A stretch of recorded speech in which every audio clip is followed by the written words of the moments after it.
আমাদের দুটো টিয়া পাখি ছিল না, হিমু আর রূপা। ওদের কিন্তু আমরা সেপারেট সেপারেট কেজির ভিতরে রাখছিলাম, কারণ আপনি প্যারটদের সাডেনলি পেয়ার দিতে পারবেন না। ওদেরকে যদি এক খাঁচার ভিতরে হঠাৎ করে দিয়ে দেন, তাহলে ওরা মারামারি করে একটা একটা মেরে ফেলতে পারে। এই জন্য আমরা ওদের জাস্ট দেখা সাক্ষাৎ করার জন্য পাশাপাশি ছোট ছোট কেজির ভিতরে রাখছিলাম। এখন কালকে আমি ওদেরকে এটা হলো ওদের ব্রিডিং কেজ, এই কেজের ভিতরে দিয়ে দিছি। এখন দেখি যে আস্তে আস্তে ওদের ভিতরে রোমান্স মোহাব্বত বাড়তেছে। রূপা চেষ্টা করতেছে হিমুকে পটানোর, হিমু চেষ্টা করতেছে রূপাকে পটানোর। সেই মোহাব্বতটা আপনাদের একটু দেখাই, এদিকে আসেন। হিমু একটু ভয় পায়, এই জন্য আমরা একটু দূর থেকে দেখাই। অনেক সুন্দর লাগতেছে দুজনকে একসাথে। দেখি যা, রূপের টুপি এসে যা। এই যে আমাদের রূপ আর হিমু একসাথে বসে আছে, দেখো কেমন লাগতেছে পেয়ারটাকে। এখন ওর থেকে বেবি যাই আসুক, আমরা জাস্ট পেয়ার দিতে পারছি, এটাই আলহামদুলিল্লাহ। বেবি যাই আসুক সেটা পরবর্তী ব্যাপার। আমার একটা অনেক দিনের শখ ছিল একটা হলুদ টিয়ার একটা নীল টিয়া জোড়া দেওয়ার, হুমায়ুন আহমেদের হিমু এবং রূপা ক্যারেক্টারটা একটা টিয়া পাখির ভিতরে ফুটাই তোলা।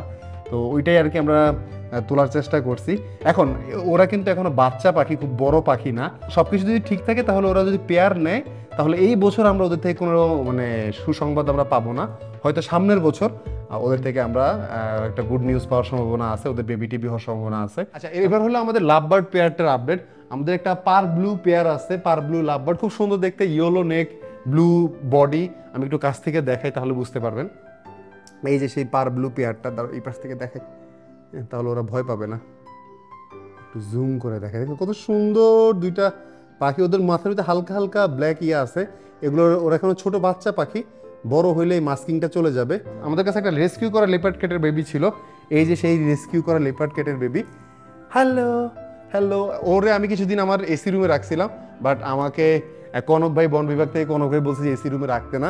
ওকে জাস্ট ঠান্ডা নর্মাল ভিডিও করার জন্য ফ্যানটা অফ করে রাখছি, বাট এটা সবসময় ফ্যান চলে এইখানের। ওর খাঁচার পাশে আমি একটা ঘাস প্রজাতির বাঁশ গাছ রাখছি আর কি, যেটা আমাদের হাঁসের খাঁচার ভিতরে ছিল এককালে। তো এটা দিছি। বিড়ালরা মাঝে মাঝে বদহজম হইলে ওরা কিন্তু ঘাস খায়। হয়তো অনেকের কাছে জিনিসটা সারপ্রাইজিং লাগতে পারে, বাট যারা বিড়াল পালছে তাদের কাছে এটা খুবই নর্মাল বিষয় যে ওরা মাঝে মাঝে বদহজম দূর করার জন্য ওরা ঘাস খায়। সো এইটাও দিছি। ও মাঝে মাঝে এখান থেকে দুই একটা পাতা কামড়ায় কামড়ায় খায়। এছাড়া বালি এবং অন্য, আমি একটু কাছ থেকে ওরা একটু দেখাই। ও আগের থেকে মাশাআল্লাহ অনেক সুস্থ আছে, এই যে কিভাবে তাকায় রয়েছে, মাশাআল্লাহ অনেক সুস্থ। মাঝখান দিয়ে তো ঠান্ডা লেগে গেছিল, ঠান্ডা এখনো হালকা আছে, বাট এখন ঠান্ডা অনেক কমে গেছে, অনেক কমে গেছে। আমাদের বাসায় অবশেষে ফিসেন্টের বেবি আমরা পাইছি। আমাদের তো ডাকের ব্রিডিং মোটামুটি ভালো খারাপ বলতে পারেন, সব কিছু মিলায় আমরা অল্প কিছু বেবি পাইছি। ডাকের সবগুলো ডাকেরই বেবি পাইছি, এটা হলো সব থেকে ভালো জিনিস। বাট আমরা রিসেন্টলি ফিসেন্ট থেকে কিছু একটা দুইটা এগ পাচ্ছিলাম, এবং তার ভিতরে একটা এগ আমরা পুষ্পার নিচে দিছি। পুষ্পা আমাদের one of the best brooding chicken, and ওর নিচে একটা সিলভার উড ডাকের বেবি এবং একটা লেডি হ্যামেস ফিসেন্টের বাচ্চা হয়েছে। দেখো কত ছোট ছোট বাচ্চা, ওদেরকে আমি সেপারেট করে দিছি। পুষ্পার নিচে আরও কিছু এগ আছে। মাঝখান থেকে হালকা একটা ফিমেল অসুস্থ ছিল, বাট এখন আলহামদুলিল্লাহ সবগুলো ফিসেন্ট রিকভার করছে। ওই যে আমার লেডি হ্যামেস্ট মেলটা এখানে আছে, একটাই হাইব্রিড মেল। মোস্ট প্রবাবলি যতগুলো বেবি ফুটবে সবগুলো ওর মতো দেখতে হবে। বাট এইখানে এবার একটু হালকা পাতলা ওরও আমরা ব্রিডিং করতে দেখছি, তো ব্রিডিং মুডে আসতে দেখছি। সো কিছু বেবি ওর মতো হওয়ার সম্ভাবনা আছে। এবং ময়ূরের যদি কথা বলি, ময়ূর মাত্র বাচ্চা ময়ূর। এর আগের বছর আমরা ওদেরকে আনছিলাম। ময়ূরের অ্যাডাল্ট হতে 3 বছর সময় লাগে। এত হিউজ একটা টাইম ইনভেস্ট করার থেকে আই থিঙ্ক বড় ময়ূর আনাটা মাছ বেটার। এটা যদি আমি আগে জানতাম তাহলে আমরা বড় ময়ূর আমরা এটাও প্ল্যান করতেছি যে আমাদের ময়ূরগুলো অ্যাডাল্ট হয়ে গেলে আমরা হয়তো একটা হোয়াইট অথবা অন্য কালারের ফিমেল অ্যাড করবো আমাদের কেজের ভিতরে। বর্তমানে অ্যাড করতেছি না, কারণ আমারগুলো এখন বাচ্চা। এগুলো যখন বড় হবে তখন অ্যাড করবো, এখন অ্যাড করবো না। আমাদের কিং কোয়েলের বাচ্চাগুলো কিন্তু মোটামুটি বড় হয়ে গেছে। বড় বলতে আমি দেখাই, বাবা মার সাথে ঘুরে বেড়ায়। এই যে তুই একটু ওই খরগোশের ইয়েটা অন করে দে। হ্যাঁ, বাবা মার সাথে ঘুরে বেড়ায়। একটা হোয়াইট বেবি হয়েছে অ্যান্ড দুইটা ক্লাসিক বেবি। আলহামদুলিল্লাহ আলহামদুলিল্লাহ। সব থেকে মজার জিনিসটা কি, বাবা মার সাথে এত সুন্দরভাবে ঘুরে বেড়াইতেছে, বাবা মা বড় করতেছে। আরেকটা মজার ব্যাপার আছে এই সেট আপের ভিতরে, সেটা হলো আমরা রিসেন্টলি খেয়াল করছি যে ফিমেলটা এইখানে ডিম দেওয়া শুরু করছে নতুন করে। আবার আমি যদি এটা একটু সরাই তাহলে হয়তো ডিমগুলো দেখাতে পারবো। ওই যে এই যেটা ছোট্ট নেস্ট তৈরি করছেন, এখানে 3, 6, 7টা ডিম দিছে। মাশাআল্লাহ মাশাআল্লাহ, 7টা ডিমের মতো দিচ্ছেন। এটা এই একদম একটা হিডেন প্লেস। হ্যাঁ, ওদের যে সেট আপটা আমি দেখাই, ওদের যে সেট আপটা সেটা একটু দেখাই। মরা গাছের বাকল, ডালপালা, শুকনো পাতা, হ্যাঁ এগুলো হলো ওরা ন্যাচারালি যেভাবে থাকে ওইটারে মিমিক করা ট্রাই করছে আর কি। হ্যাঁ, তো যতটুকু পারা সম্ভব হয়েছে অতটুকু করছেন ওরা। দেখো ওই জিনিসটা অ্যাডভান্টেজ নিতেছে। মরা গাছের বাকলটার নিচে ওরা গিয়ে নেস্টটা করছে এবং ডিমটা ওইখানেই দিছে। ওরা কিন্তু ভালো কমফোর্টেবল এই সেট আপের ভিতরে। আচ্ছা, এখন পর্যন্ত আমরা সাকসেসফুলি 30টা বাচ্চা ফুটাতে পারছি, যার ভিতরে উডডাক মানে ক্লাসিক উডডাকের সংখ্যাটা একটু বেশি, এবং অন্য অন্য হাঁসের সংখ্যাও আছে, যেমন তুমি বাচ্চাগুলো একটু দেখা। এই যে আমরা সন্ধ্যার টাইমে বাচ্চাগুলোর পানি সরাই ফেলি, জাস্ট একদম ওদেরকে ছেড়ে রাখি, কারণ ওরা পানি টানি দিয়ে শরীর টরীর ভিজায় ফেলে। এইখানে যদি দু একটা বাচ্চা আমি ধরে দেখাই, আজকে অনেক দিন হয়েছে আমরা জাস্ট বাচ্চা এনে এনে রাখতেছি। আরও বাচ্চা পাওয়ার কথা ছিল, অনেকগুলো অ্যাক্সিডেন্ট হয়েছে, ওগুলো সব একটা ভিডিওতে আমি বলে দিব। বাট যতগুলো পাইছি আল্লাহ কপালে যতগুলো রাখছে ততগুলাই পাইছি আর কি, নসিবে যতগুলো আছে। এখানে একটা বাচ্চা, এটা হলো সাদা ম্যান্ডারিনের বাচ্চা।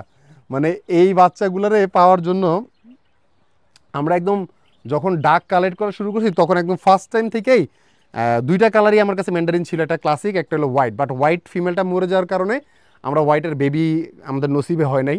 হ্যাঁ, বাট অবশেষে যে হোয়াইট ফেদার আসা শুরু করছে, এটা আমার হোয়াইট ম্যান্ডারিন বেবি। হ্যাঁ, অবশেষে আমরা 4টা হোয়াইট ম্যান্ডারিন বেবি পাইছি। অ্যান্ড ওই পেয়ারটা ওয়ান অফ মাই মানে বেস্ট ম্যান্ডারিন পেয়ার এই সিজনের, কারণ ওদের কাছ থেকে আমরা মোটামুটি 5টার মতো ম্যান্ডারিন বাচ্চা পাইছি, তাই না? 5টা, তার ভিতরে 4টা হলো হোয়াইট, একটা হলো স্ট্যান্ডার্ড, যেখানে হোয়াইটের আর কি ডমিনেট করতেছে। মেলের জিনটা খুব ভালো স্ট্রং, দ্যাটস ওয়াই হোয়াইট কালারটা ডমিনেট করতেছে। হোয়াইট বেবি আমরা আরও পাইতাম, আমরা কিছু ডিমের ভিতরে বেবি মারা গেছে হোয়াইট বাচ্চা। আর এইখানে আমাদের সিলভার উড ডাকের বাচ্চা তো একটা ভিতরে আছে, এটা হলো আমাদের সিলভার উড ডাকে একটা বড় বাচ্চা, এই যে লাফালাফি করতেছে। এটা একটু বড় হইলে আপনি বুঝতে পারবেন যে কোনটা মেল আর কোনটা ফিমেল, মানে এটা একটু বড় হইলে আমরা বুঝতে পারবো। গলায় দাগ আসলে মেল বাচ্চা, আর গলায় যদি দাগ না আসে তাহলে ফিমেল বাচ্চা। অ্যান্ড নর্মাল ক্লাসিক, মুখ বড়াই ফেলাইছে আমার। আচ্ছা, এটা হলো আমার ক্লাসিক উড ডাক, একদম ফার্স্ট বাচ্চা। দেখো ওর গলায় একটা দাগ আসছে, হোয়াইট দাগ, দ্যাটস মিন এটা একটা মেল বেবি। হ্যাঁ, এটা হলো আমার বাসার সবথেকে প্রথম বাচ্চা, অ্যান্ড ওর সাইজও সবথেকে বড় এখন। এইখানে মেবি টোটাল 27টা না 28টার মতো বাচ্চা আছে, এই তো বাকিগুলোর ভেতরে আর কি। আর সব কিছু যদি ঠিক থাকে, আল্লাহ যদি কপালে আরও কিছু বাচ্চা লিখে রাখে। ডিম আছে এখনও, অনেকগুলো ডিম আছে, ডিম আমরা এখনও স্টিল পাচ্ছি। দেখা যাক আমরা শেষমেশ কয়টা দিয়ে শেষ করতে পারি। হায় হায়, পাঞ্জাবির পায়জামা ভরে ফেলাইছে, আম্মু আমার মাইর দিব। বৃষ্টি যদি হইতো, আমাদের এখানে এখনও বৃষ্টি হয় নাই। এই যে ডালপালাগুলোতে যে উপরের দিকে বেশি ফুল হয়েছে, আরও হইতেছে। এটা খুব রাত্রেবেলা খুব স্ট্রং একটা সুইট স্মেল ছাড়ে। তো এই ছিল আজকের মতো মানে ব্রিডিং আপডেট। আমরা হয়তো রিসেন্টলি আরও কিছু ফিসেন্ট এবং ডাকের যদি সব কপালে থাকে, তাহলে আমরা ওই বাচ্চাগুলো দেখতে পারবেন। তো ওই বাচ্চার ভিডিওগুলো দেখতে হলে চ্যানেল এবং পেজের সাথে থাকেন। আজকের ভিডিও পর্যন্ত সবাই ভালো থাকুন, সুস্থ থাকুন। আসসালামু আলাইকুম রহমতুল্লাহ, দেখা হবে পরবর্তী ভিডিওতে।